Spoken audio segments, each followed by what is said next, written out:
अस्सलाम वालेकुम प्यारे दोस्तों और भाइयों, क्या हाल चाल है? ठीक ठाक। मैं हूं आपका दोस्त, आपका भाई उस्ताद बूटा फ़ारूक।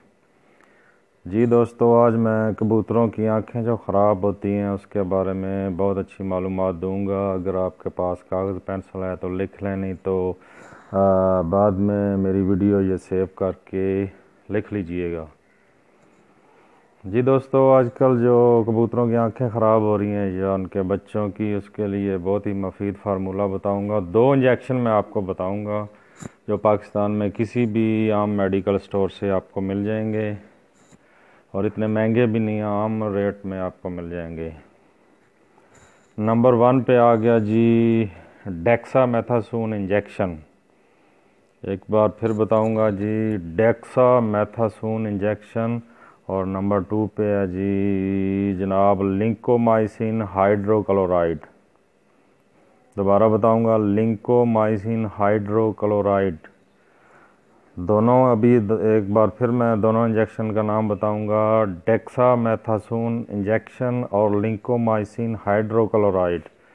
इनकी तस्वीर भी मैं वीडियो के एंड में डाल दूंगा, आप देख के किसी भी मेडिकल स्टोर से आप ख़रीद लीजिएगा। ये दोनों इंजेक्शन बहुत अच्छे हैं, हमने यूज़ किए हैं, हम यही इस्तेमाल करते हैं। आपने करना क्या है, दोनों इंजेक्शनों को आपस में हल करना है, पूरा पूरा इंजेक्शन।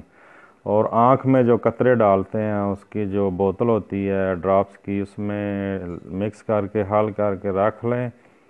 और जिन कबूतरों की आंखें ख़राब हैं, सुबह दोपहर शाम डालें। 2 से 3 दिन के अंदर अंदर इंशाल्लाह आपके कबूतरों की आंखें बिल्कुल ठीक हो जाएंगी, ऐसे शीशे की तरह साफ़ शफाफ हो जाएंगी। तो इससे पहले मेरा यूट्यूब पे चैनल है बूटा.फारूक, वो भी ज़रूर सब्सक्राइब किया करें ताकि मेरी आने वाली तमाम वीडियो आप दोस्तों, आप भाइयों तक पहुंच सकें। इसके अलावा फेसबुक पे मेरा पेज है जी, पिजन लवर टिप्स ट्रिक्स, वो भी लाइक करें। जाते जाते फिर 2 इंजेक्शन बताऊंगा। एक का नाम है जी डेक्सामेथासोन इंजेक्शन और दूसरे का नाम है जी लिंकोमाइसिन हाइड्रोक्लोराइड। ये दोनों इंजेक्शन आपस में हल करें। हल करने के बाद किसी ड्रॉप्स वाली बोतल में डाल के कबूतरों की जो जिन जिन की आंखें ख़राब हैं, सुबह दोपहर शाम एक एक कतरा डालें। इंशाल्लाह 2 से 3 दिन के अंदर अंदर आपके कबूतरों की जिन जिन की आंखें ख़राब हैं ठीक हो जाएंगी। ठीक है दोस्तों, इसके साथ ही मैं इजाज़त चाहूँगा। अल्लाह हाफ़िज़ जी।